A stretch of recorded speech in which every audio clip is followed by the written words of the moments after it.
Good morning. Welcome. Thank you all for coming. So, as advertised, the topic for today is about the Malachim understanding or not understanding Aramaic. However, upon further investigation, and it occurred to me that to be fair game, we're actually going to split this into two. So today, we're going to talk about Kaddish, and specifically the reason for saying Kaddish in Aramaic, which, as you'll see, touches upon the Malachim's fluency with Aramaic, or lack thereof. And then, in Yetz Hashem, next week, we'll go into the broader topic of what does it even mean that Malachim do or don't understand the language, and the reasons for various things that we recite throughout the cycle of the year in Aramaic, of course, Kaddish, but then, you have your Kumpurkan, you have sections of Avodat Tzion. On Pesach, you have Bittul Chametz, Kol Chamira in Aramaic, you have Heilach Ma'anya on the Seder night in Aramaic, and again, throughout the year, Akdomus we've spoken about in the past. So that will be, sorry? So yeah, we're going to talk about that too. There's a Vart from Alter Rebbe on that, which we'll mention today, hopefully. So that will all be more for next week. We're going to start off with the Gemara. Gemara says in Brachas, Daf Gimel Amud Aleph, right at the very beginning of Brachas. So if anybody's ever tried to, I'm going to start doing Shas, even if you didn't get too far, you might have learned this Gemara. Tanya, we learned the Braisa. This is not the famous, there's another Gemara later on in Brachas which says, the importance of reciting Amin Yesh Meirabah with all your koyach, with his famously two shittas, if it means with the loud voice, or it means with full intention, etc. But that's not the Gemara we're quoting today. The Gemara goes like this: Tanya, and you have this on the source sheets that I put out. You have this Gemara both in Hebrew and in English. Tanya, Omer Rab Yosi Pam Achas Yisim Halach B'derech. I was going on the way. Nechnasti l'churva achas b'chorvis Yerushalayim. I went into one of the ruins of Yerushalayim, the Hispalel to daven. Bo Eliyahu Zochar Latoiv. So Eliyahu Hanovi comes, v'shamili ala Pesach, and he waited for me by the entrance. Until I finished davening. After I finished my prayers, Amali, he said to me, Shalom Alecha Rebbe. Eliyahu Hanovi says to Rabbi Yosi, Shalom Aleichem. And they have this whole discussion about what he was doing in the Churva, and Eliyahu reprimands him. We're going to skip a few lines. Eliyahu reprimands him that he shouldn't have been in the Churva and he should have done something else instead. But at the end of the conversation, Eliyahu Novi turns to Rabbi Yosi and he says to him, Amali Bani, my son, Ma kol shemata b'churva zu. What did you hear? What sound, what voice did you hear in this ruin? Amarti lo, and I said to him, Shamati baskoil. I heard a baskoil. Baskoil we all usually translate as a heavenly voice, or literally it means the daughter of a voice, an echo. Basically, he heard a sound, an announcement. Shemina hemes kayona, that was cooing like a dove. And it said, Oy labonim, woe to the children, that because of their averos, because of their sins, basically I've destroyed my home, and I burned my temple, my palace, and I sent them into exile amongst the nations. So this is what Rabbi Yosi said to Eliyahu Hanavi. So Eliyahu Hanavi replied to him, Chayecha, by your life, and that of your head. This voice that you heard while you were praying in the ruin doesn't only happen this one time that you happen to be praying in these ruins. Every single day, 3 times, Hashem says this. Not just this. When the Yidden go into the shuls and into the Bati Medish, and they answer Yehei Shemei HaGadol Meveirach. We'll get back to those precise words in a moment. HaKadosh Baruch Hu Menanei B'Roshei. HaKadosh Baruch Hu, Hashem nods his head, and he says, Ashrei HaMelech Shemikalsu Nois B'Veisikach. Lucky or happy is the king who is praised in this way in his home. Presumably, the home is a reference here to the Beis HaKnesses, the shul in which the Yidden are gathering. But of course, it's also a reminder of the way we used to praise Hashem in the Beis HaMikdash. And therefore, he continues, Ma loy la'av, or in other versions, it's oy loy la'av, woe is to the father, shehiglas banav, who sent his children into exile, v'oy lohem labanim, and woe is to the children, shagolam al shulchan aviyam, who have been exiled from their father's table. So, when Yidden recite Amin Yehesh Meirabah, this arouses by Hashem the compassion that both to himself, Kvayachel, and to the Jewish people for the fact that they are in exile. Now, before we get into the Tosfos, which is really the entrance way into the whole topic over here, let's just look at these words, Yehei Shemei HaGadol Mevorach. Now, we say Kaddish, to be precise, in a mixture of Hebrew and Aramaic, but obviously the words Yehei Shemei Rabba Mevorach are in Aramaic. Now, the suffix in Hebrew, Vav, means his. So Shem is name, Shemoi is his name. In Aramaic, the suffix Vav is substituted with the suffix Yud and Hey. So Shemei is his name in Aramaic. It would be equal to Shemoi, his name in Hebrew. Now, the Gemara here is saying Yehei Shmei, the equivalent of what we say Yehei Shmei Rabba Mevarach. In Aramaic, the Gemara is saying here it's equivalent in Hebrew. Yehei Shmei HaGadol Mevarach. So Yehei, that's the same in Hebrew and Aramaic. Let's skip the word Shemei for a moment.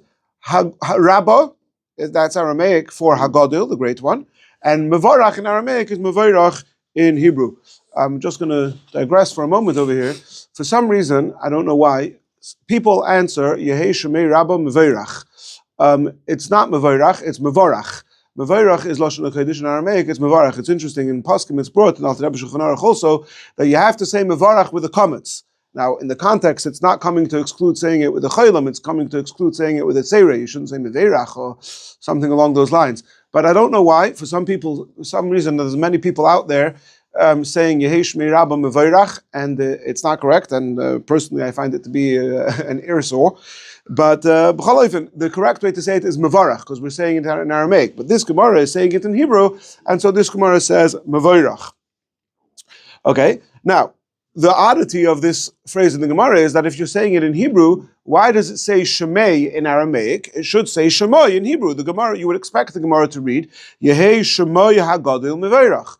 And indeed, there are a number of commentaries, such as the Maharsha and others, who correct the reading of the Gemara, and they say the Girsa should be Shemoi, not Shemei, because we're doing it in Hebrew. It's Yehei Shemoi HaGadol Mevorach, which is the Hebrew rendition of the way we say it in Aramaic, which is Yehei Shemei Rabba Mevarach. Okay. However, Tosfos has a different approach to this. Tosfos starts off by quoting a Machzor Vitri. Now, Machzor Vitri is a very important work. We've discussed this a number of times in the past. One of the fascinating things about Machzor Vitri is a sefer that comes from the Beis HaMedrash of Rashi. It's a commentary on the Siddur throughout the whole year, the Machzor, the whole cycle of the year. Written by Rabbeinu Simcha Avitri, who is a student of Rashi. There are a number of other commentaries on the Siddur that all come from what we generally call the Beis HaMedrash of Rashi. There's a Siddur of Rashi, there's Sefer HaPardes. I'm pretty sure Sefer HaManhig also attributes a lot of it to the Beis HaMedrash, to the school of Rashi. But Machzor Vitri is considered sort of the primary work of Rashi's Beis Medrash on the Siddur and on the year cycle of the liturgy, which we call the Machzor, the cycle. We knew about the existence of the Machzor Vitri because Tosfos here and in numerous other Rishonim quote Machzor Vitri. It was clearly a work that they had access to.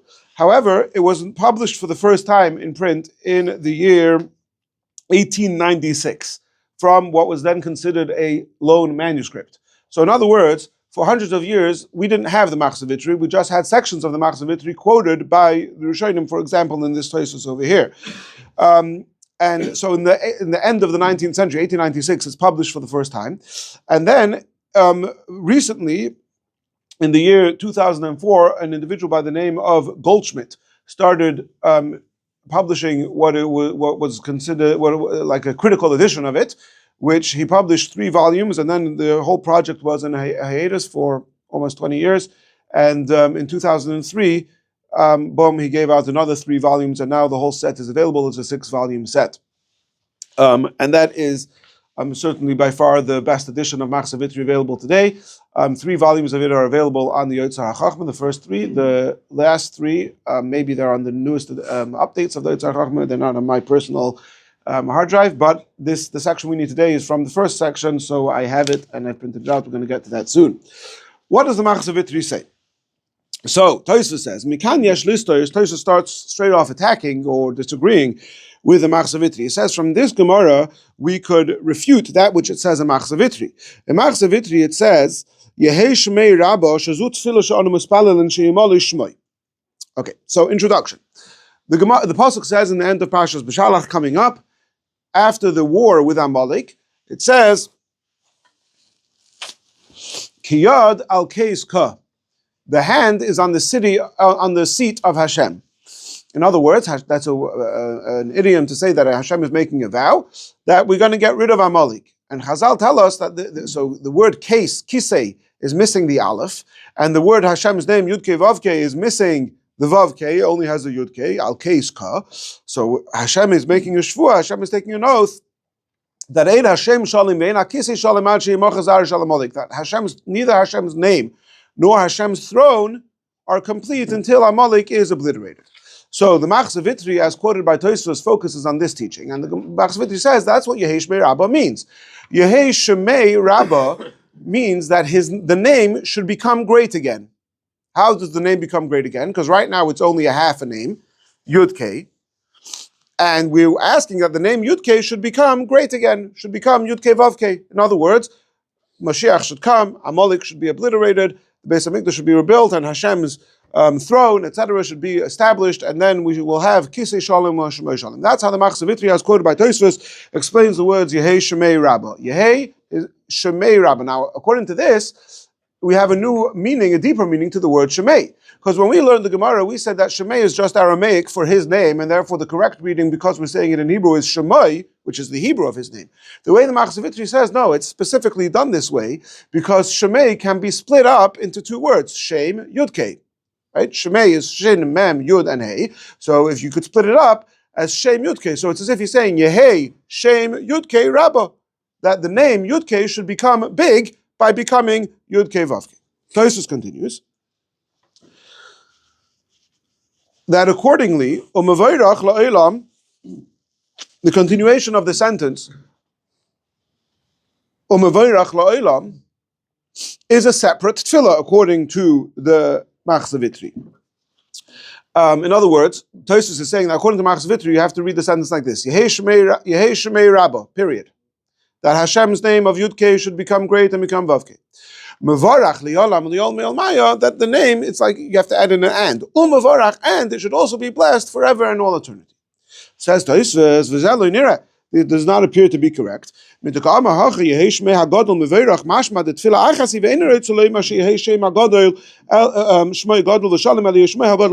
Tosfos, it doesn't appear from our Gemara. From our Gemara, it appears that the Machzavitri is not correct.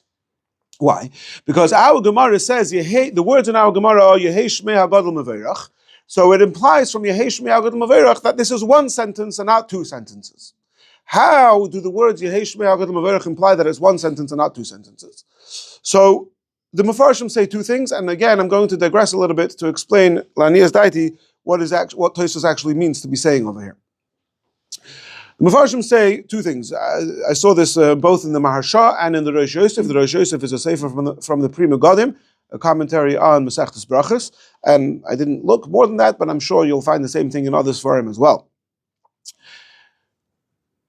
He says two things. First of all, if it's two sentences, then the Gemara shouldn't have just quoted the words Yehei Shmei HaGadol Meveirach, because Meveirach is the first word of the second sentence. It should have said, and also there should be a prefix Vav, in the Gemara should have said Yehei Shmei HaGadol Meveirach la'olam. Something which gives you the Meveirach, you're just saying the first word of the second sentence, it doesn't seem to add up. Okay? I hear that. I think we'd have to maybe do some research to find out if that's always the case, that the Gemara is always going to quote, is never going to quote the first word of the second sentence. That's how the Mefarshim explain the first thing of Tosfos. But then they add another point, and this is what I want to elaborate on. They say, because it says HaGadol. Okay? Now, we've spoken a number of times in the past, recently, about the importance and the value of Shnai Mikra, of learning, not just reciting, but of learning Unklos on the Parsha. So, Aramaic has an interesting feature that is different in Hebrew, and this is really where, what again, the Mefarshim allude to this, but I'm going to elaborate, and I think this is what Tosfos is actually getting at over here. In Hebrew, there is a Hey HaYediyah. A Hey HaYediyah is a prefix Hey, that basically means the, right? So, I don't know, mishpatim means laws, hamishpatim means the laws, right? In Aramaic, there's a very interesting thing. When you have a word in the plural, you do have hey hayidiyah. So for example, when it says in the Torah mishpatim, the unclus is going to be dinin. Dinin is the plural in Aramaic for the Hebrew mishpatim. When it says in the Torah hamishpatim, the laws, unclus is not going to say dinin, he's going to say dinaya. Dinaya is the Aramaic formulation, the Aramaic form that corresponds to the prefix hey in Hebrew, right?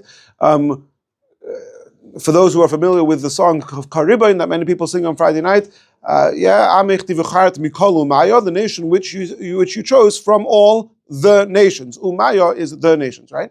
Now, I'll digress a moment just to give you a vart on the parsha that we read yesterday that maybe you noticed if you were paying attention to Unclus. So at the end of the parsha, you have where Paroi is telling the Yidden that you have to have, they're going to have harder work. They're not going to be supplied with the straw, but they still have to make the same amount of bricks. So they come and they complain to Paroi that you're not giving us the teven, you're not giving us the materials, or and you're telling us to make bricks, right?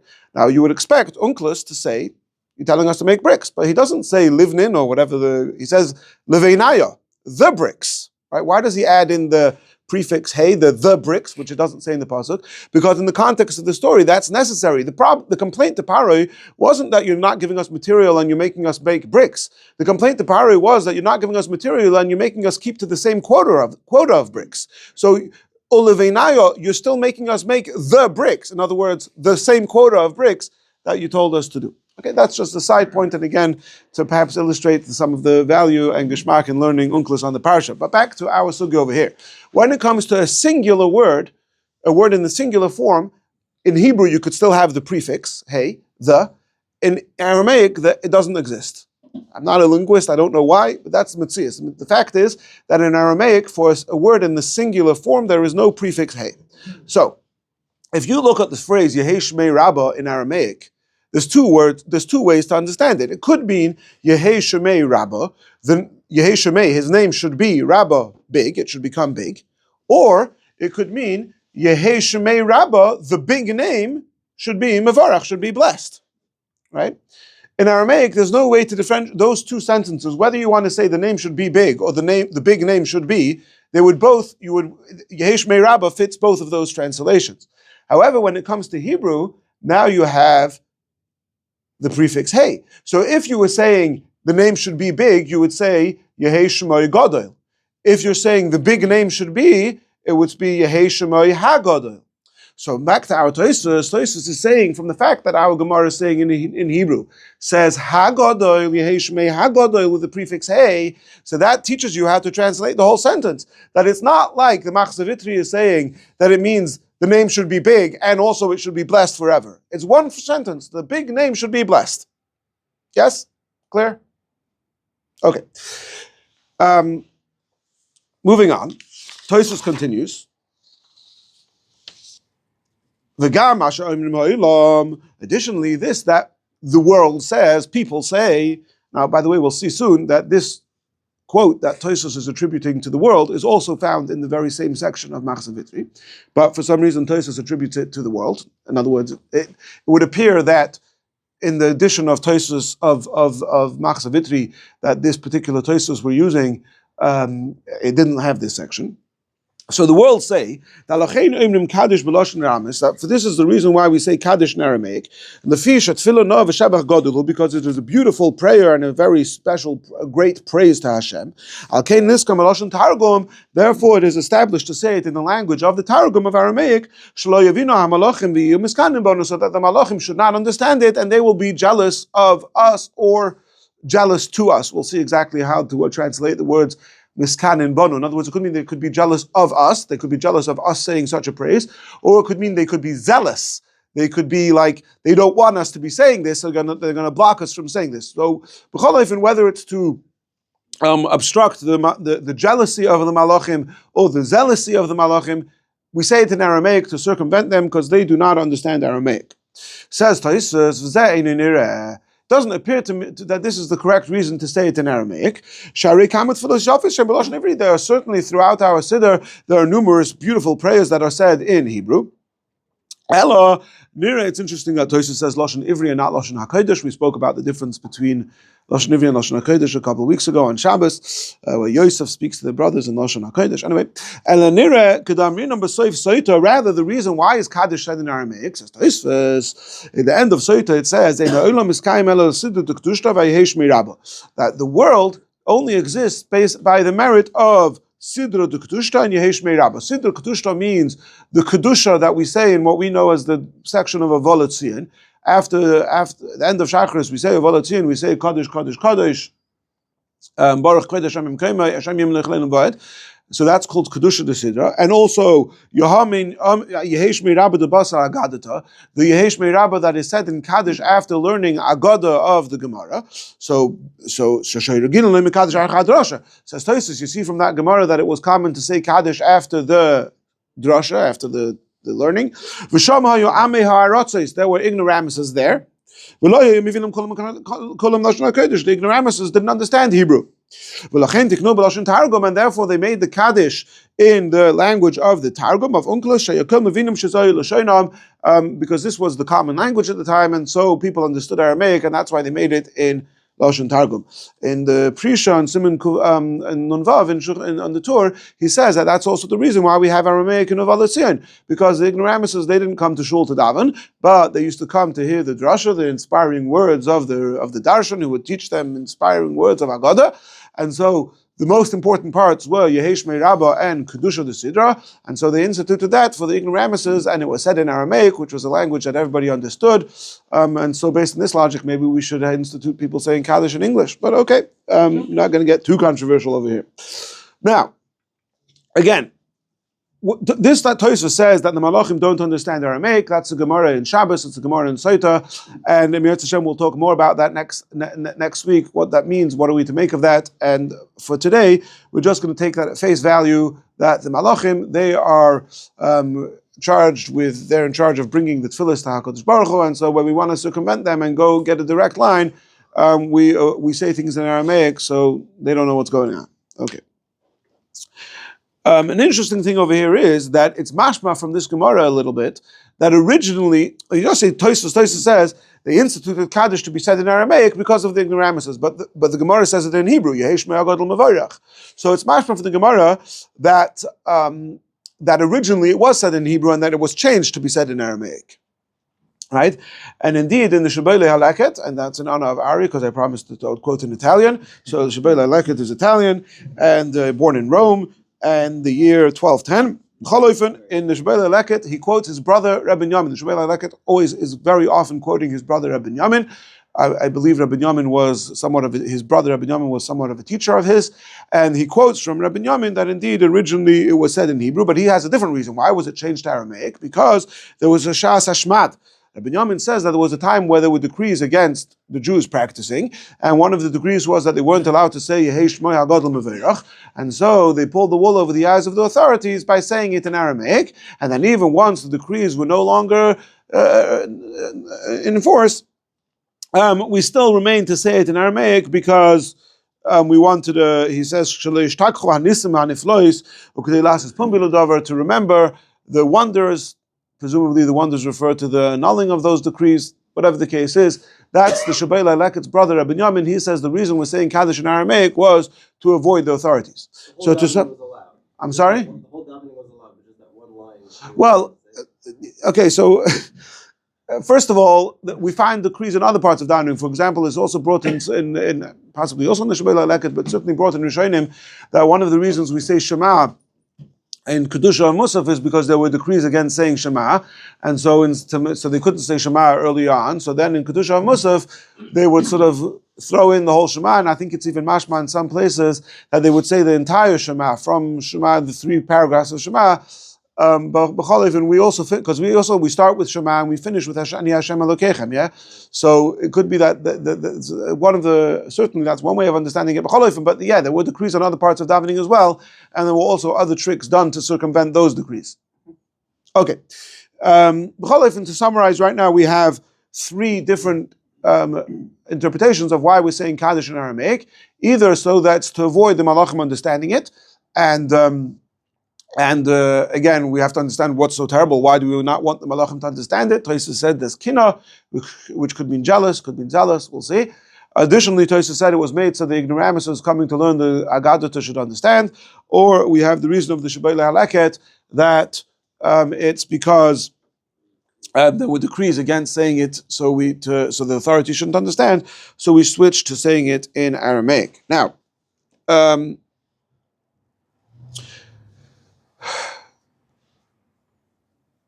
let's look at the Prisha.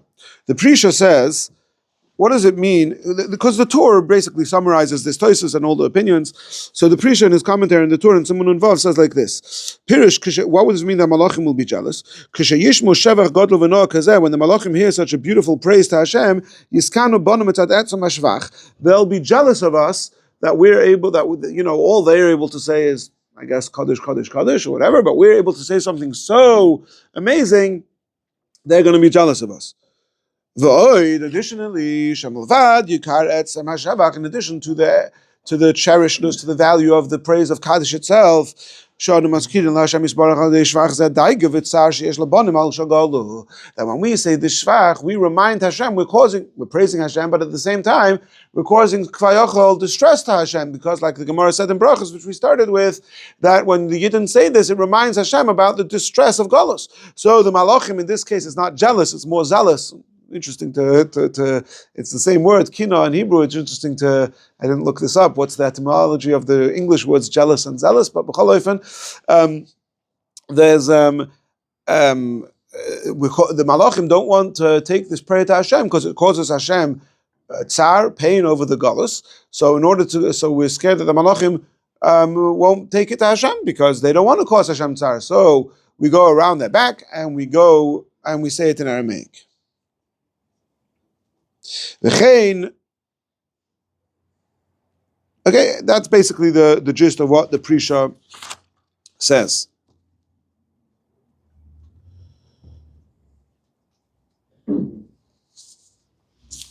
Now, what I want to do with the remainder of the time is actually open the Machzor Vitri directly and see that that when we see the Machzor Vitri inside, that the whole Tosfos question of Tosfos falls away. Now, again, we've already seen that Tosfos doesn't seem to be working with the same version of Machzor Vitri that we have, and like I said, we're using here the Goldschmidt edition, which is quote unquote a critical edition. Now, I don't know exact the details, but it certainly seems that Goldschmidt has a number of different manuscripts that he's working with. And certainly beyond my expertise to be able to decipher exactly which manuscripts are available when to who, and which of the Baalei HaTosfos had what, etc. But certainly it could shed light on understanding, and also in addition to addressing the question of Tosfos, it'll also give a little bit more light and depth into this whole concept of why we're trying to circumvent the Malachim. And like I mentioned, that everything that we're going to see in the Machzor Vitri can also be found in different variations in other Sfarim that come from the Beis HaMedrash of Rashi. I mentioned before, the Pardes, Siddur of Rashi, Sefer HaManhig, etc. Actually, one more thing I do want to mention before we get into the Machzor Vitri, because we've mentioned this in the past in the class on Akdamos. When we studied about Akdamos, we saw that even after the minhag to translate the Haftorahs into Aramaic ceased, it was still the minhag to translate certain Haftorahs into Aramaic in the spirit of Pirsumei Nisa, of celebrating the miracle. And the source of that is the same section of Sefer HaManhig that talks about Kaddish. And he says, similar to what Tosfos says, that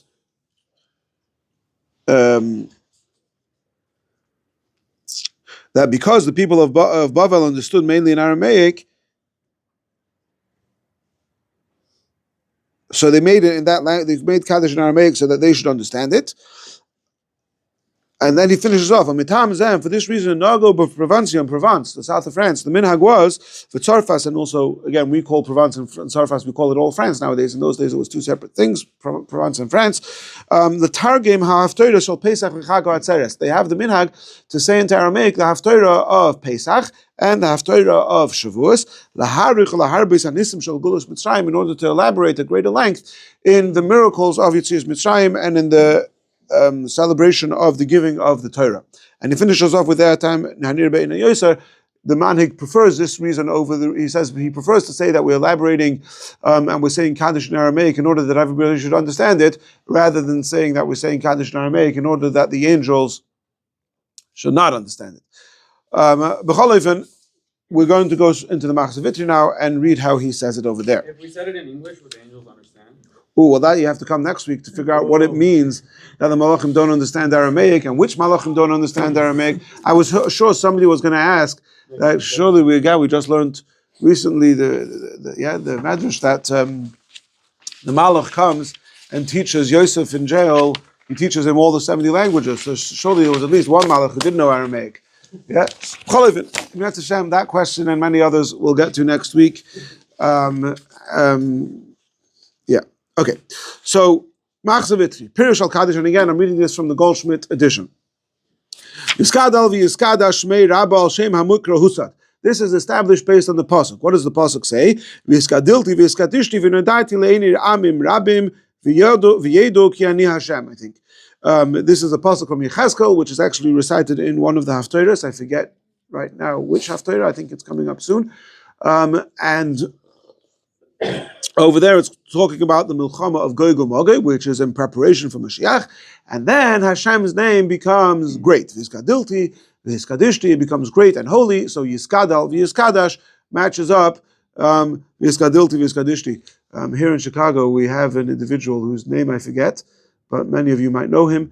He lives in Peterson Park. He davens in the shul. He's a tremendous Baal Diktuk. He teaches Diktuk in Skokie Yeshiva. Do you know his name, Ari? He has a very long beard. Not sure. Anyway. Eisenberg? I think so, yes. So I was once davening for the Amud in a minyan where he was, and he came to reprimand me afterwards that I davened, as most of us do, without emphasis on Mila Eila Mila Ra. Yeah, the way Chassidim daven, we just say Baruch Atah Baruch. So he told me there's two words in davening which I could excuse you for saying with the wrong diktuk. He said Yiskadal v'Yiskadash instead of Yiskadel v'Yiskadesh, Yiskadal v'Yiskadash. I'm not getting into the Tzerei Patach thing. I'm talking about the emphasis or the emphasis. Yeah, the emphasis on the beginning or the end. So he says Yiskadal v'Yiskadash, which matches the pasuk v'Yiskadilti v'Yiskadishti, and in the pasuk it's Milael, it's Yiskadilti and Yiskadishti, not v'Yiskadilti v'Yiskadishti. So that I could excuse you for saying Milael, but all the other words is inexcusable to say in this way. So that's how I know this pasuk, because that's my trauma. Okay.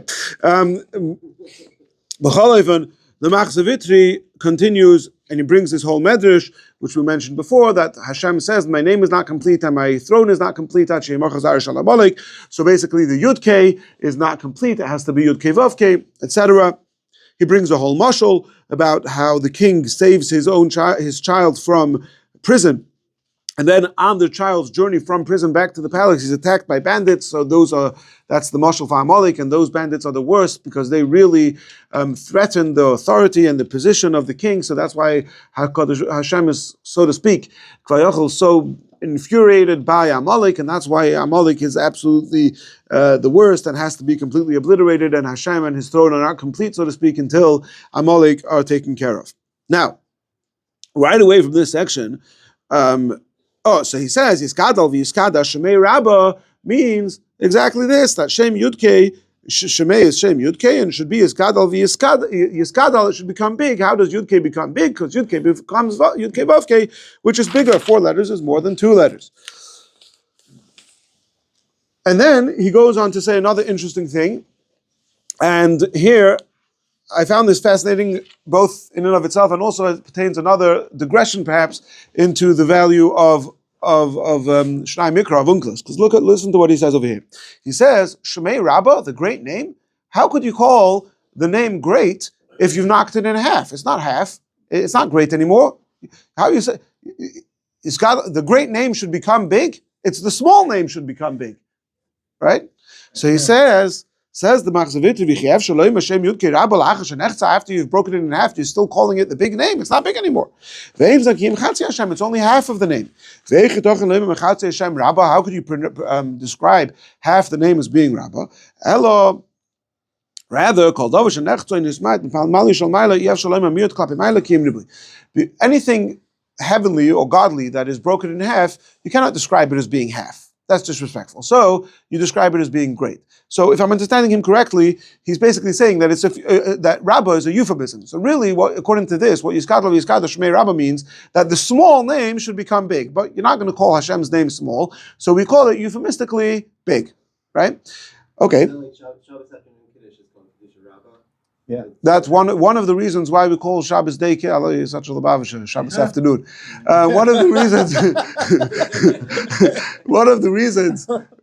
reasons why Kiddusha Rabbah, the Kiddush of Shabbos day, is called Kiddusha Rabbah, is brought, if I recall correctly, this is a Rashbam in Ari Psachim, that it's called Kiddusha Rabbah as a euphemism, because really it's just the minor Kiddush, but we're calling it the big Kiddush. Now, how do you say the comparative? Bigger. Well, the words Yiskadal v'Yiskadish are not Aramaic. The words Yiskadal v'Yiskadish are Hebrew, which he's going to get to that. Why we're starting in Hebrew, because we're paraphrasing the pasuk V'Yiskadilti v'Yiskadishti, and only afterwards we go to Aramaic. Now now here's where the digression and the Targum goes. He says, for example, where do I see this notion that you can't say something about God as being half? And here he says a fascinating shot, and I didn't see this in other Pirushim and Unklos. Again, I didn't look high and low, but I looked a little bit. I didn't see this. So this is a shtickle chiddush. He brings a pasuk in Parshas Ba'aloischa, and of course, no critical edition is critical without mistakes in the critical edition. So over here, he quotes it as being in Bamidbar chapter 14, verse 17, but it's not in chapter 14. It's earlier. I don't remember right now where it is. Maybe it's chapter 4 or 10, so it could be whatever it is. It's not in Perek Yudalad, that's for sure not. But over there it says, Hashem says to Moshe, I'm going to separate from the spirit that is on you and share it with them, right? So Moshe is basically saying that he needs help, and so Hashem says, I'm going to take some of your nevuah, some of your spirit of Ruach HaKodesh, and share it with all those Kenim. So the word Vatzalti means, I will separate. In other words, I'm going to break in half. But we can't say, I'm going to break in half the spirit of nevuah. So instead, what does the Targum translate it as? Va'arabe, I'll make it bigger. Now, why is that mechudesh? Because indeed, Unklos does say Va'arabe. Now, the way Rashi on that pasuk also quotes Unklos, and again, a little bit I did look in some of the Mefarshim on Unklos, and they all seem to understand it as meaning that, not that I will make great from the Ruach. Va'arabe means that I'll make those other prophets great, or I'll make your spirit of nevuah great and share it bigger share it with others. Or, so either it means I'll make the spirit greater by making it sort of bigger to share with others, or it means that I'll make those people, Rashi seems to be saying that I'll make those other people great by sharing the spirit of nevuah with them. The way the Machzavitri seems to be explaining the words of Arabe in that Unklos is that it's a euphemism. That Vatzalti means I'm going to break this, I'm going to break it up. I'm going to divide it. I'm going to take what you have, Moshe Rabbeinu, and divide it between everybody else. But because it's not respectful to speak that way, so we're euphemistically saying Va'arabe. So if I'm reading this Machzavitri correctly, it's a Pirush Mechudesh, it's a new Pirush in Unklos, which again, I'm fairly certain it's in Parshas Ba'aloischa, after the story of the Asafsuf. So it's a new Pirush over there. B'chol just a moment. B'chol the bottom line is, what he's saying over here is, Yiskadav Shmei Rabbah means, Shmei is Shem Yudke, which Rabbah, which we're calling big, but really it's small, and the prayer is that it should become big again. Now, if you recall correctly, is it okay to wait? Yeah. If you recall correctly, what was Tosfos' main problem with the Machzavitri? That he's taking Yehei Shmei Rabbah. He's saying Yehesh Mei Rabbah is one sentence, and Mevarach Li'olam is another sentence. But if you see the Machzavitri, he's not even talking at this point about Yehesh Mei Rabbah Mevarach. He's talking about the beginning of Kaddish, of Yiskadal v'Yiskada Shmei Rabbah. So the whole question of Tosfos, that you're splitting the sentence into two, etc., doesn't apply. The Machzavitri is talking about the beginning of Kaddish. Yiskadal v'Yiskada Shmei Rabbah. So even according to Tosfos is saying the Gemara is not mashma that way because it says Yehei Shmei HaGadol Mevorach and there's only one sentence, and you have the prefix Hey of the Hebrew, which that means right. That's all about later. Right now we're talking about Yiskadol v'Yiskadol Shmei Rabbah and the interpretation of the Machzor. None of the questions that Tosfos has, the way we explain Tosfos on Yehei Shmei Rabbah, apply to Yiskadol v'Yiskadol Shmei Rabbah. So again, the way we have the Machzor Vitri, according to this edition of the Machzor Vitri, the whole question of Tosfos falls aside. Now, then he continues going through his whole commentary in Kaddish, and I'm going to read to you another section. Yehei Shmei Rabbah Mevarach. Yetz Hashem will be finished in about 5 minutes. K'shemei HaKadosh Baruch Hu sheYisrael marimim lahaskel lefonav oisa shvua shenechlek al hamolik la'abed zichrei. When Hashem hears that the Jewish people are very shrewdly reminding him of this shvua that he made that his name should not be complete until he obliterates Amalek. So when they're saying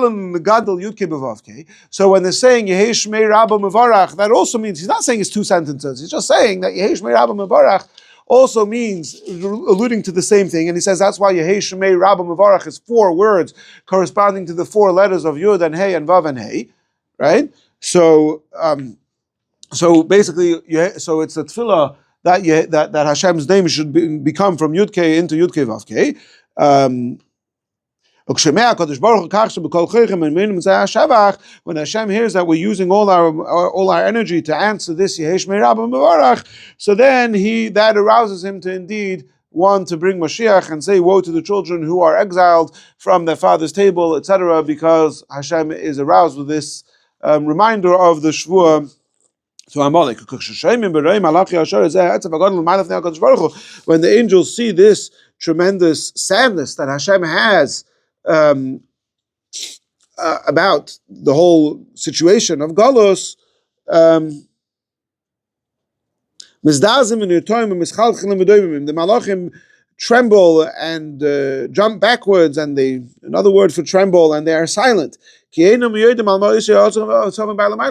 we said it in Aramaic, they don't understand why Hashem is suddenly so saddened. It's because they don't know Aramaic. So in Rabbi Goldschmidt's commentary over here, he has a whole theory here, which I'm not sure 100% if it's accurate or not, but it's not really relevant to the details.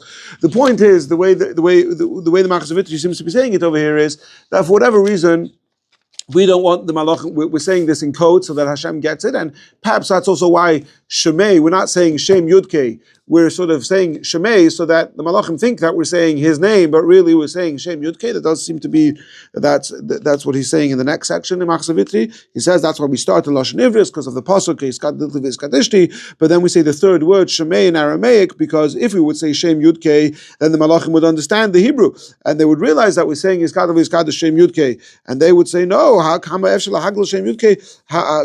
to do this. You're going to remind Hashem of Amalek. They don't want to remind Hashem of Amalek, so they're not going to allow the praise to come to Hashem. So therefore, we get around the Malachim by saying Shem Yudkei, by saying Shemei, so the Malachim don't understand it. So we're able to get the message to Hashem, so to speak, without the help of the Malachim.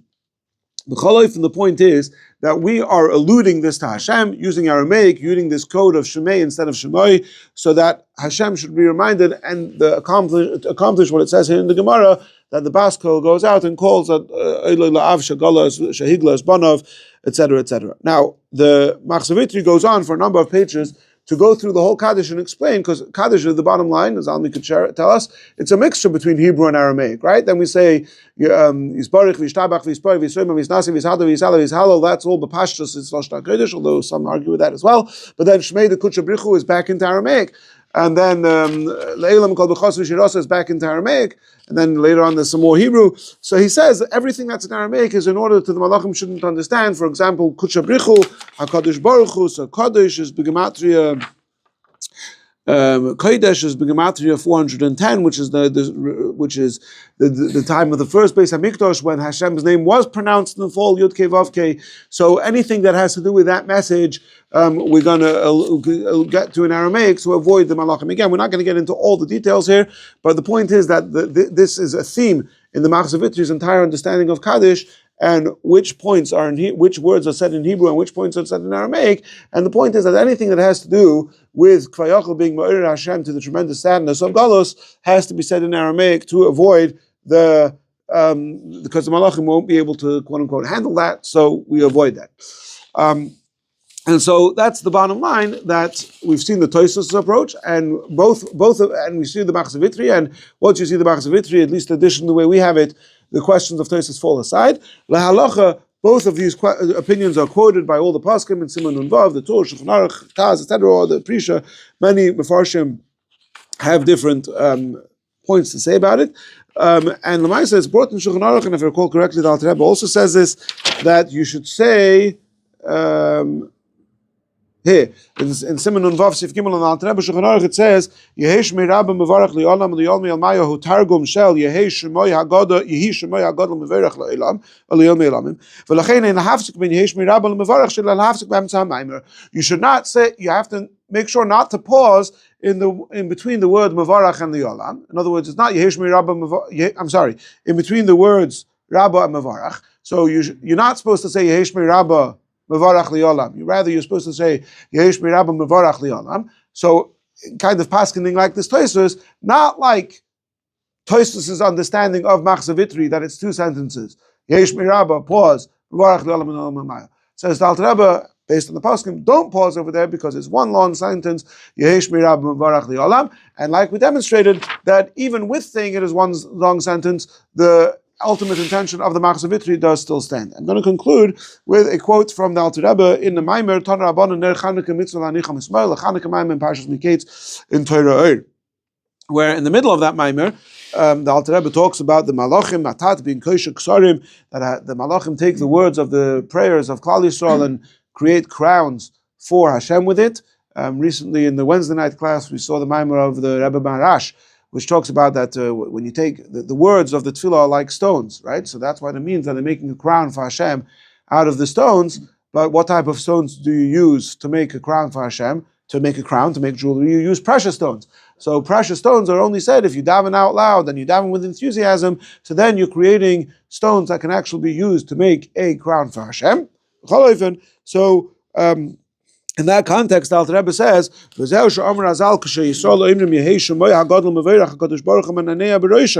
that what does it mean in our Gemara that when the Yidden say Hashem nods with his head?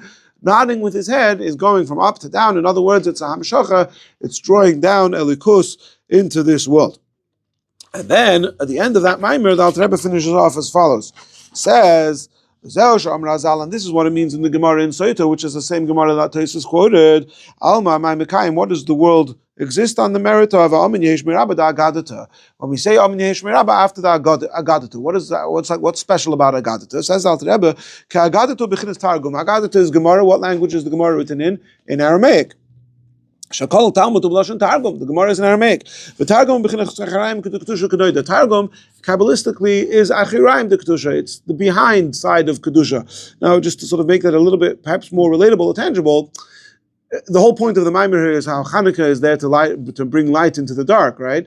Why is it the Gemara written in Aramaic, and why are there ignoramuses coming in? Because they don't understand Hebrew, right? In other words, the point is, lining up the dark is to take the Amei Haratzim, to take the ignoramuses who don't understand Lashon HaKodesh and they don't understand Torah. They're ignorant, they're ignoramuses, and we're catering even to them. So that's why the Gemara is written in Targum, so even our ignoramuses should understand it. And that's why the Kaddish, which is Minanea Beroshai, the Kaddish causes Hashem to nod with his head, to bring a likus into this world, to lighten up the darkness. The message of Hanukkah, that's the same idea. Lighting up the darkness is the same idea, is saying Kaddish in a way that even ignoramuses should understand it. In other words, that even people who are not aligned with Torah and with Hashem should ultimately come to recognize that Yehesh Shmei HaGadol Mevarach. When Alikus is drawn down, when Alikus becomes apparent in this world, and that's the fulfillment, the realization of Shemei Rabba Mevarach, his name becoming blessed. And it even goes into the Bechina of Targum to Bechina of Achiraim. In other words, it's brightening up even the dark of the world. Then the dark becomes transformed into light. And that's what the Gemara in Soita means. That this is the merit on which the world stands. In other words, the world stands on the avodah of his kafya and his hapcha. We're already the Basi Lagani season of bringing light into the dark of the world. So, indeed, we should be zoicher to Yehesh Meirabah Mevorach, whatever it is, Yehesh Moy HaGadol Mevorach. And in Mitzvah Hashem, next week we'll continue the topic to not sort of zooming out, not just in Kaddish, but in a broader context. What does it mean that the Malachim do or don't understand the language, and what are we to make of that whole idea?